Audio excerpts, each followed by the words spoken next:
ANC-related matters within the province. Addressing the conference as IFP KZN Provincial Chairperson, Thami Ntuli, along with the IFP KZN Provincial Executive Committee. Let's take you there live.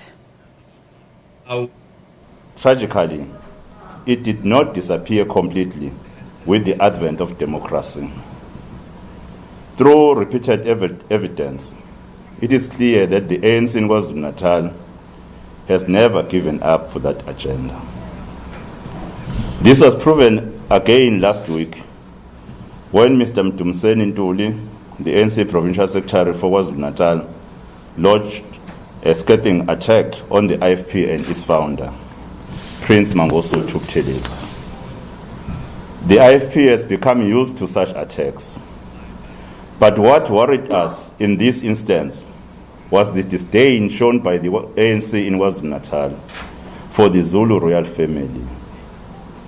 Mr. Ntuli attacked the traditional prime minister to the Zulu monarch and nation in a very difficult time of mourning and transition for the kingdom, not on the basis of anything he did, but on the basis that he is the Prince Thelezi, founder of the IFP. This, close to local government election, the ANC in KwaZulu-Natal could not stomach the praises being heaped on Prince Thelezi for the support he has given to the Zulu nation in this painful time. All they saw was their old enemy, who must be neutralized and robbed of his support base. It is unconscionable that the Zulu royal family should be dragged into a political point-scoring exercise by the ANC in this province. I wish to categorically emphasize that the IFP, recognizing that the Zulu monarch is above politics, as is the position of the traditional prime minister of the Zulu nation and monarchy. The accusations made by Mr. Thami Ntuli do not bear repeating.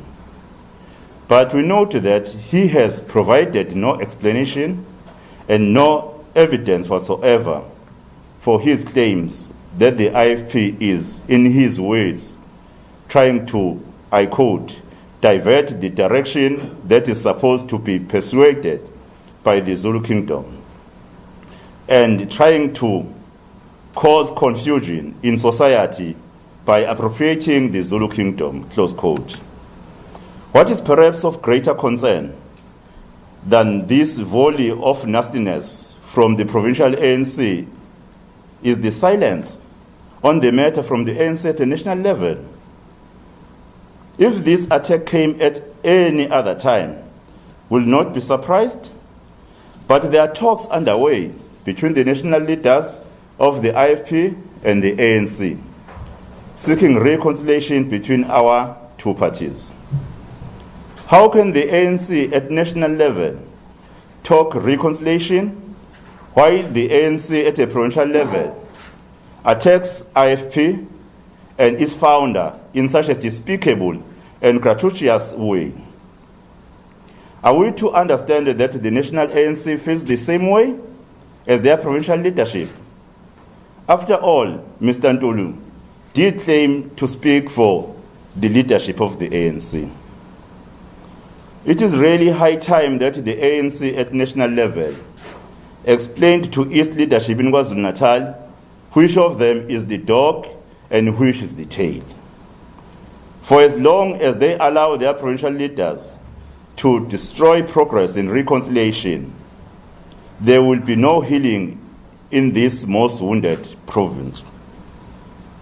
The IFP in KwaZulu-Natal calls on the provincial leadership of the ANC to refrain from attacking us and attacking our founder with baseless accusations. It does nothing for the image of the ANC in the public eye when anyone can see the truth of the matter. We further call on the ANC at national level to rein in their renegades or to lay their cards on the table about reconciliation. Are these talks being done in good faith, or has the ANC in KZN exposed a genuine poison intended for the IFP? The trend of by-election also indicates that the ANC has their backs against the wall, and these latest statements are again knee-jerk reaction to deflect from their failures. We are pleased and grateful to the voters in all the KZN by-elections, as the IFP registered a growth in support. We also won Ward 11 in Ngutu and Ward 14 from the ANC in Upongolo, effectively giving the IFP control of Upongolo municipality. Thank you. Thank you very much, Comrade Chair. Kiza, can you just distribute the statement and then we can take questions, because we really just wanted to provide an official response to the very childish attack by one Mr. Ntuli of the ANC in KwaZulu-Natal, which was rather unfortunate and unnecessary. So, colleagues, we'll hand over to you if you have got any questions. Right, Bonga. Thank you very much. Bonga Tulana from Middle Africa, Mr. Ntuli. When you say there are talks between your two parties at the national level, like reconciliation, what does that mean, essentially? I mean, reconciliation is what, one party absorbing the other, or a merger, or just walking through old wounds and moving forward cordially as two parties still? And then also, number two, we're moving towards local government elections. Do you think the way the ANC is accused of doing is doing that because he's trying to drum up support by taking the IFP towards the local government elections? Thank you. No, thank you, Bonga. Well, you'll know that previously or in the past, the ANC and the IFP fought, and many people lost their lives.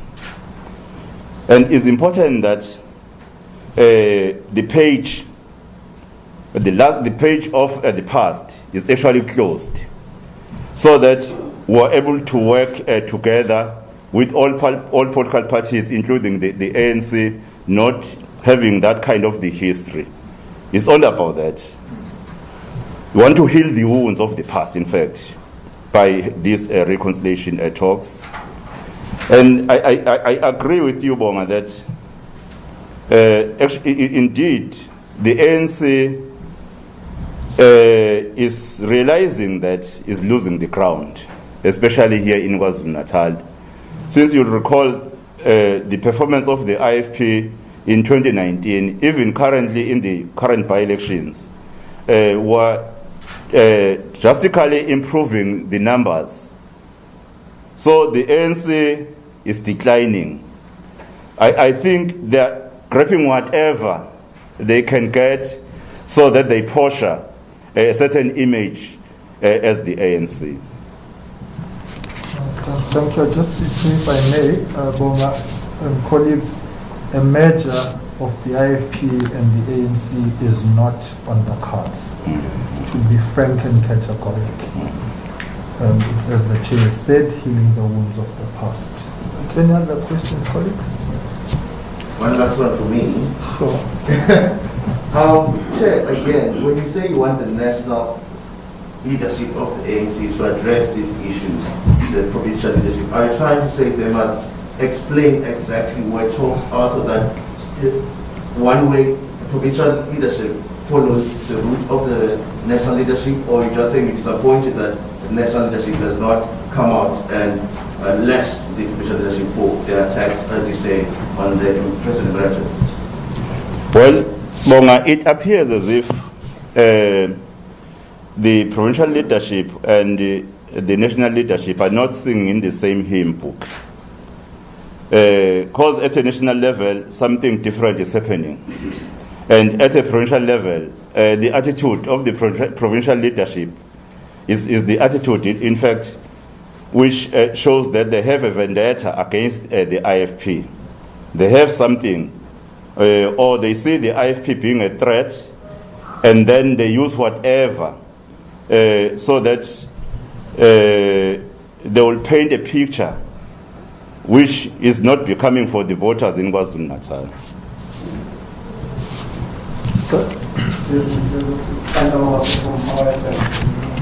In that statement recently released by Ntuli saying he came out and accused the IFP of using its resources, including him as national spokesperson, to communicate matters relating to the Zulu royal household. What's the IFP's response to that? So thank you very much for that question, because I think it's integral to that.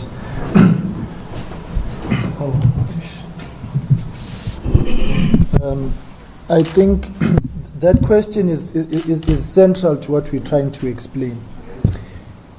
In the first instance, Mr. Ntuli knows very well that the office of the Prime Minister, traditional Prime Minister, has got no resources. All that we do is to facilitate the flow of information between that office and the media and vice versa. We are not active participants in that work. You, the colleagues of the media, know that very well, that we have never for one moment seen ourselves ahead of that office. And I think that the traditional Prime Minister was very categorical last week that if Mr. Ntuli is at such pains about this matter, he should petition his government to provide resources for that office and will gladly step away. But what we can't do is create a vacuum on this. And it's somewhat of a Johnny-come-lately attitude on his part to make that kind of posturing now, when this has been something that has been happening for quite some time. I want to state for the public record that the IFP Communications Department does not consider the work of the traditional Prime Minister to be IFP work. It is work that we respect. It is work that we understand to be above politics. It is work that we will never conflate with politics.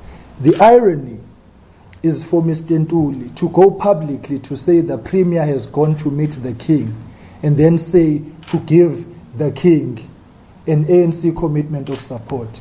If there's anybody here conflating issues, it's Mr. Ntuli, it's not us.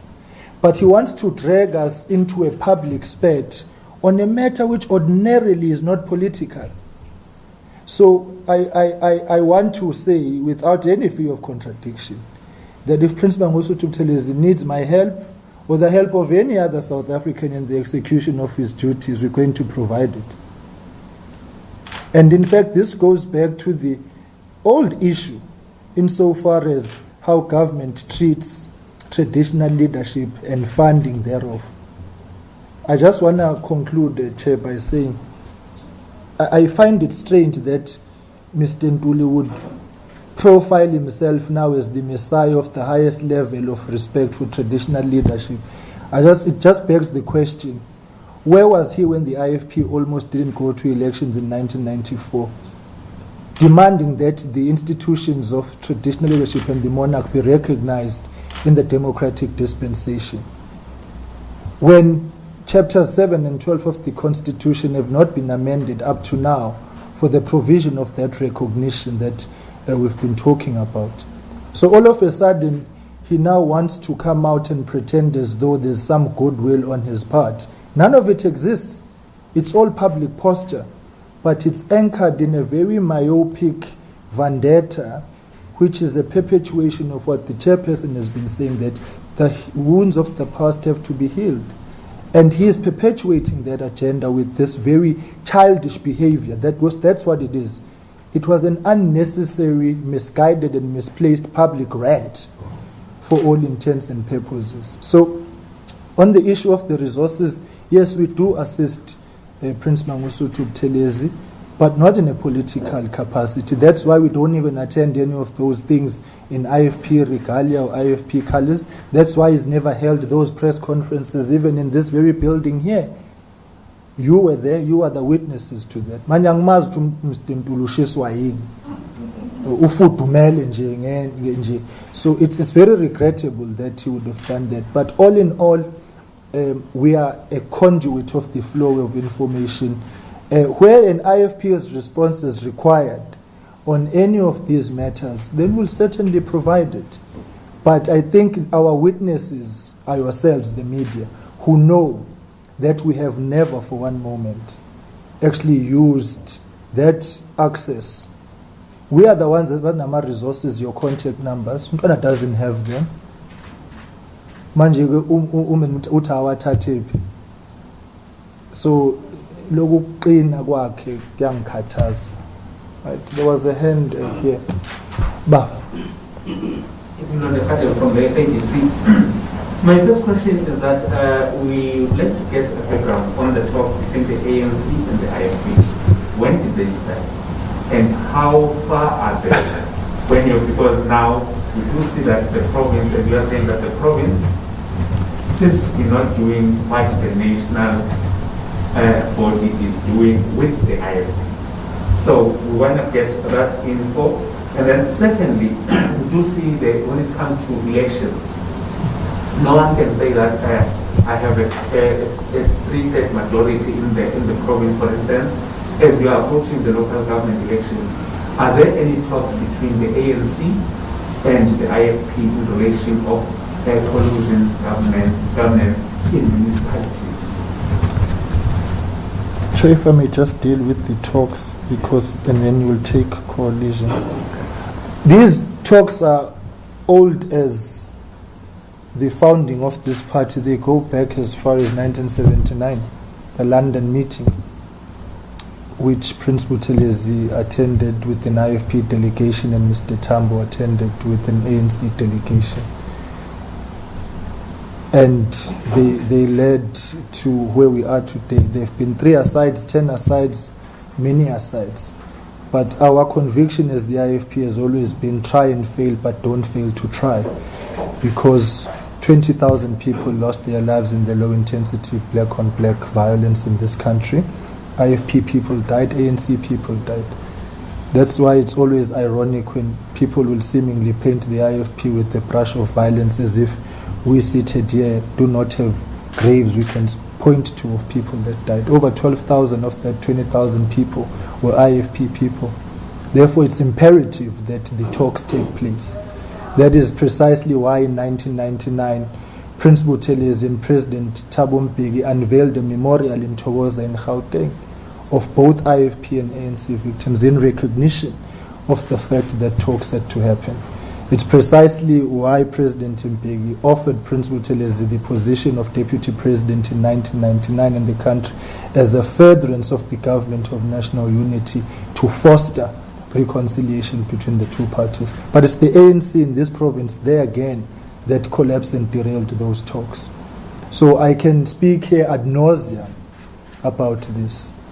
And we fundamentally believe that it's important that it happens.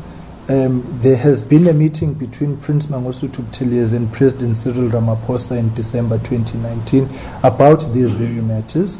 Our Secretary General is currently seized with notwithstanding the problems that the ANC SG is faced with. But from that level, they are talking as well, as part and parcel of working together in the collective interest and collective good of South Africans.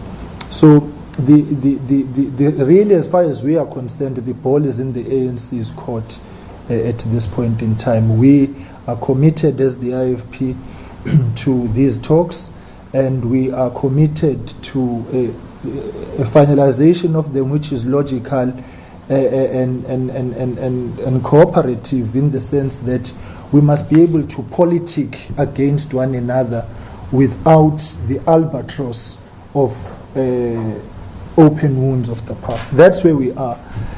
We received a report on Monday in the NEC that there has been further contact between the leaders who have been tasked with this matter, and we are steadfastly convinced that they must happen. However, it must also be understood that we are not adverse to drawing a line in the sand that the cooperation in the city of Johannesburg, which we agreed to as a demonstration of good faith, if it does not materialize or give birth to a progression in these talks, then we have to revisit that arrangement. Chair. So if the Chair can just respond to the issue of coalitions here in KwaZulu-Natal. Well, in KwaZulu-Natal, there are no talks with any of the political parties pertaining the governance of the municipalities after the 27th October local government elections. Indeed, also with the ANC, there are no talks, because even where we are currently governing through coalition, we are not in coalition with the ANC, and then there are therefore no talks. We don't know what will happen then after the elections. I think the performance of political parties is what will determine who talks to who pertaining the issue of the governance after the local government election. Right, there's right at the back.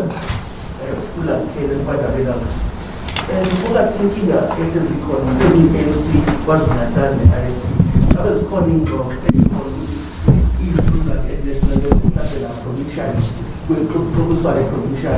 between the two parties. Sure. Well, Lucky, KwaZulu-Natal, kukhona ukuxoxisana njengoba kwenza nakuzwelonke.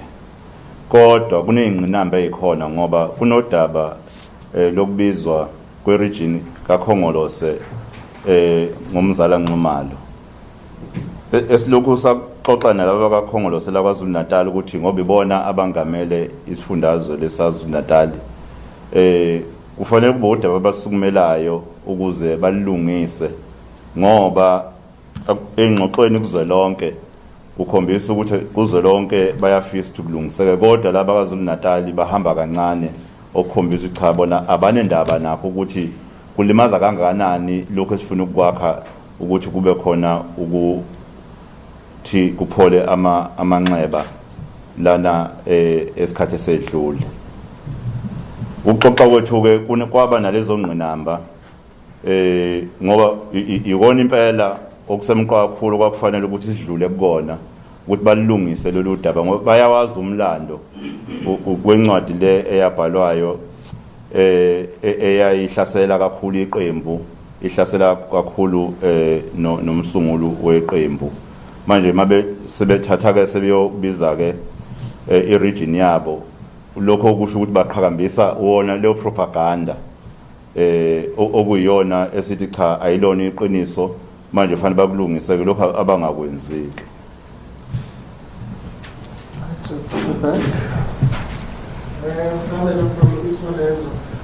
On the result of the by-election, the statement says that the result in Upongolo effectively gave the IFP control of Upongolo municipality.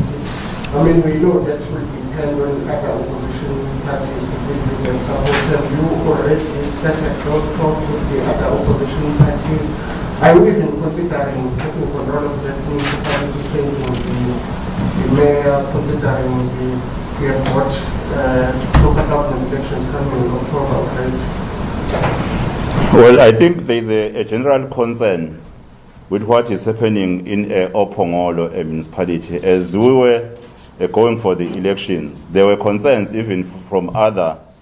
We're coming out of that briefing. The IFP KZN Provincial Chair, Mr. Thami Ntuli, there, accompanied by National Spokesperson Mkhuleko Hlengwa, not very pleased with the provincial ANC's secretary, Mr. Ntuli there, Mdumiseni Ntuli, saying that he launched a scathing attack on the IFP and its founder, Prince Mangosuthu Buthelezi.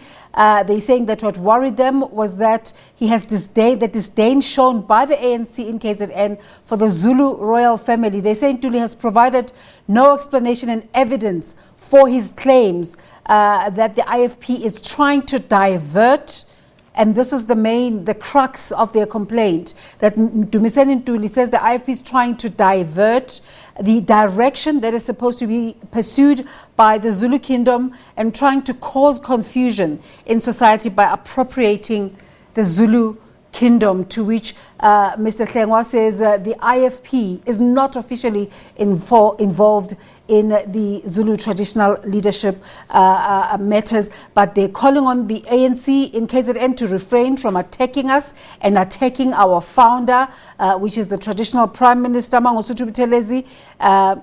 And they're saying that all of this is hampering efforts at reconciliation in KwaZulu-Natal, and saying that they're aware that the fortunes of the ANC in the province are waning. So this is a knee-jerk reaction to deflect from their failures in KwaZulu-Natal. We're making efforts to get a hold of Mr. Thami Ntuli, and we'll bring that conversation to you as soon as we're able to. But to this now,